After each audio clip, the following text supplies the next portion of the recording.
Bismillah ar-Rahman ar-Rahim. Assalamu alaikum. Peace be with you. My name is Shahjahan Khan. I'm the founding president of Islamic Society of Toowoomba.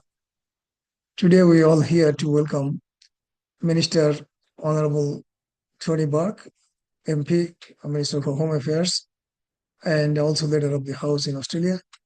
We are lucky to welcome Tony and the rest of the guests, uh, every one of you in the gathering today. A very warmly welcome to the Garden City Mosque. I in the beginning, acknowledge the traditional custodian of the land, Jarwa and Gawar people, on which we live and work, and I pay my respect to the elders past, present, and emerging.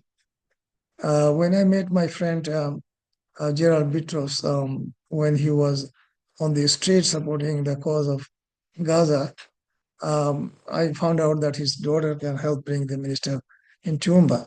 So I thank Georgia for taking the next step to bring Minister uh, Tony Bouke in Garden City Mosque.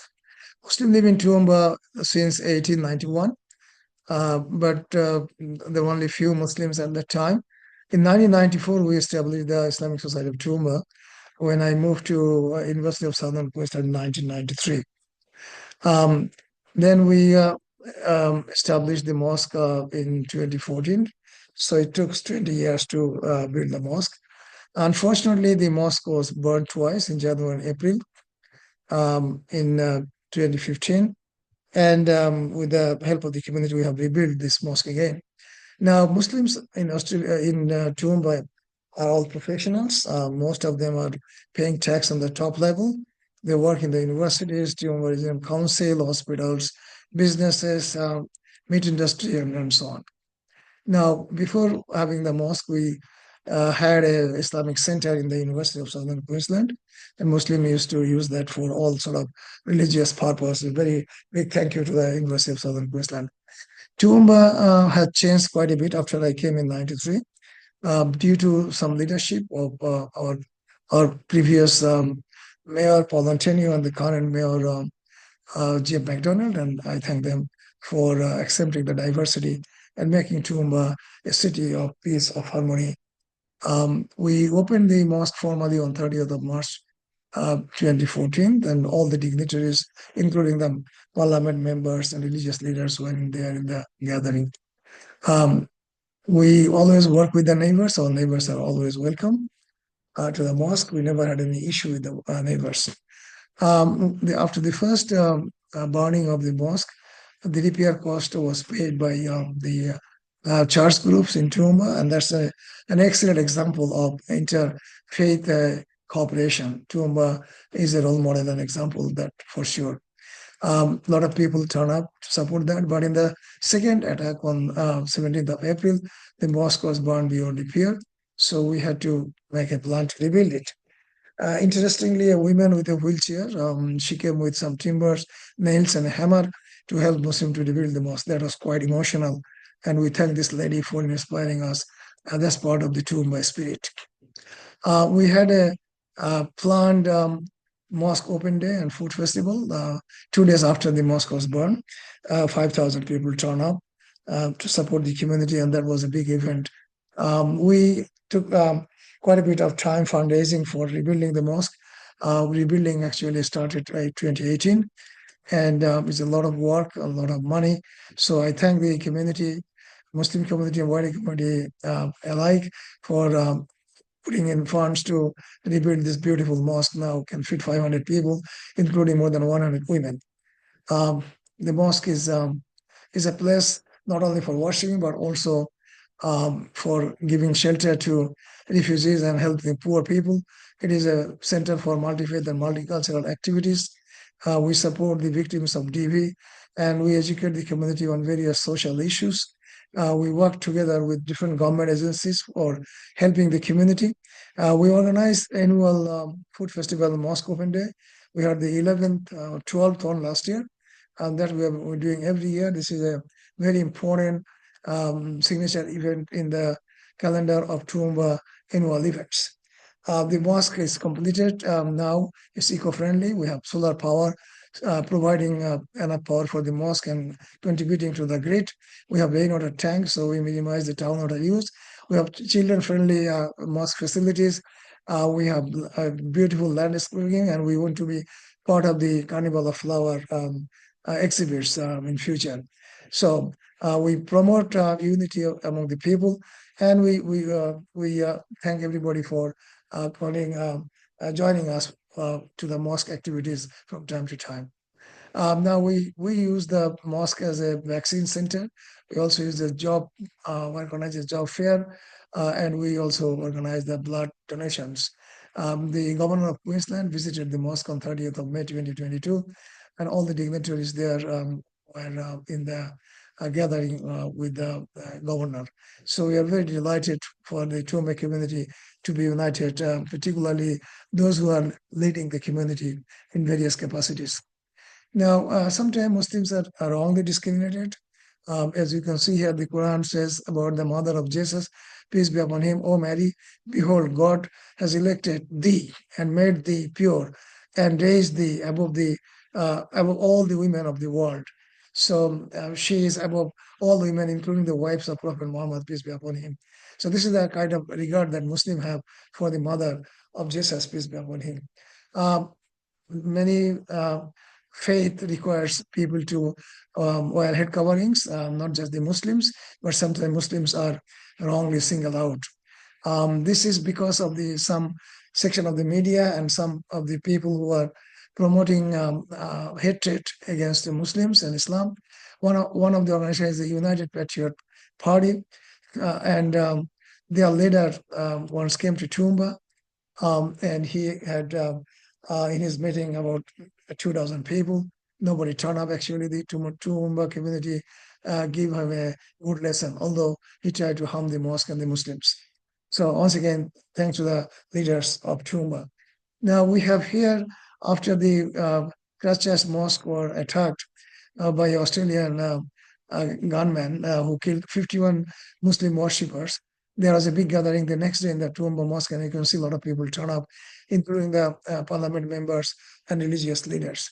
In spite of all these things, people are turning to Islam in large numbers, I would say, more so after the invasion of Gaza, including those renowned politicians from Netherlands who are parliament members, both of them. They were anti-Muslim, hardcore, but they finally accepted religion of Islam. And the same is the case with the sister-in-law of Tony Blair, the former Prime Minister of UK, and Yvonne Redley, who was the captive to Taliban before the American invaded Afghanistan. So these are very intellectual European people. They found the truth in Islam and converted themselves to Islam. We are going through a very difficult time. Actually, demolition happening in India against the Muslim mosque. They try to find that every mosque was built on the birthplace of Ram. I don't know how many places Ram required to be born. And also we have issues in the Ukraine, as you can see now. Gaza is the most burning one for the Muslims, let alone the other issues. So you can see all that happening and had happened in Gaza, killing from children to women, to journalists, to doctors, to nurses, and so on and so forth. Nonetheless, the World Kitchen people who were killed on 3rd of April, included among the 6 are the Australian proud hero, Jomi Franco. And Jomi is an Australian who worked in that war kitchen, and we are very grateful to that. In memory of Jomi, I wrote an article, and I request you guys to have a look at that. That was published in the Australian Muslim Times. And the Gaza war, as you have seen, after 15, 16 months, no outcome. None of the targets declared by the Israeli Prime Minister was achieved. Instead, their top soldiers saying that Hamas is unbeatable. And Australia has successfully freed Julian Assange, the voice of freedom and transparency to the government. And I thank Australian government for that. I believe that Australia will do the same thing, liberate Palestine if it put real efforts and work with its allies. Um, Remember that John Howard freed East Timor in matter of weeks, if not months, and Australia can do it again in Palestine if we're seriously working with their allies. United States has been supporting the Zionist state all through, but now United Nations has various ways identified that Israel is involved in genocide, act of genocide. And this has been also recorded by the ICC. And the Israeli Prime Minister have been issued arrest warrant against the Israeli Prime Minister. So, but what happened? It doesn't matter what the rest of the world think. What matters to Israel and Netanyahu is what the U.S. thinks, particularly the U.S. president. Uh, and the U.S. president and the U.S. Congress, the Senate, is blindly supporting Israel and all its wrongdoings, knowing the fact that they have been committing all the crimes for a long time, not just in the recent year, but also during the before and after establishment of the state of Israel. If you guys look into the Bible in 1920s or 30s, you will see there's a map of Palestine, but there's nothing called Israel in this map. The facts cannot be deleted, although it can be obscured by the media. Um, we mean here the Murdoch media, which is propagating against the oppressed people and supporting the oppressor. Unfortunately, this media is so powerful that two prime ministers of Australia, Malcolm Turnbull and Kevin Rudd, both tried, but still their influence in Australia is remarkably surpassing everything else. Recently, many European countries have recognized Palestine, and Australia should not be out of this. So we appreciate that Australia joined the other countries who want to have a two-state solution to work together. The story of Palestine and Israel, actually, Israel is occupying the Palestinian land. The green part here on the left map you see in 1946, before Israeli state was established, this was Palestine. In 1947, it is reduced to half, less than half. In 1967, it's reduced to one quarter. And after 2000, it's almost non-existent, some bits and pieces there. It is all about the Israeli occupation of Palestinian land. And this is internationally illegal in violation of international law, but they are doing it with the support of the United States. Please, for the God's sake, the people of conscience should stand up and call the black, and the white, the white. After losing the war, what the Israeli and the Zionist lobby is doing, they are trying to play the anti-Semitism card in Australia. Remember that Semitics are also Arabs. So when anti-Semitism is also anti-Arab, they make sure that they don't win by equaling anti-Semitism to Israel. Israel opposing Israeli policies and murder and killings and genocide is no way anti-Semitism. And sometimes Israeli agencies and their supporters, they create scenarios to get sympathy by making cover of their wrongdoings. So now we have a change leadership in the White House. They want to make Gaza their holiday resort and kick out the original people from the Gaza. That is a dream which will never come true, because Gaza people will die and their blood will be on their soil, but they want to leave it. They already declared it. He wants to get Canada on merge with the United States. He also wants to get the Greenland, and of course the big resources in Ukraine. And now Europe is in turmoil. Europe has to now decide what they do, whether they follow the current president of USA or they do something differently of their own.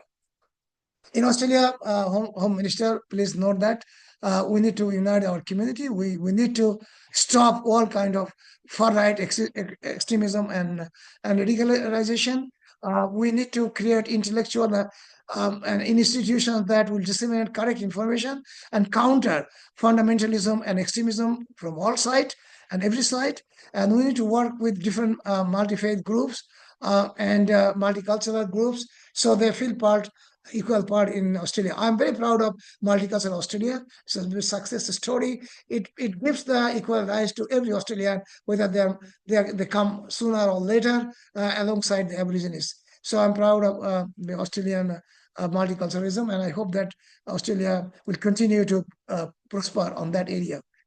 To before I finish, I want to say let's save ourselves from those who spread hate, not love, racism, not humanism, violence, not virtue, cruelty, not compassion, divide Australians, not united, and let us from that they are us.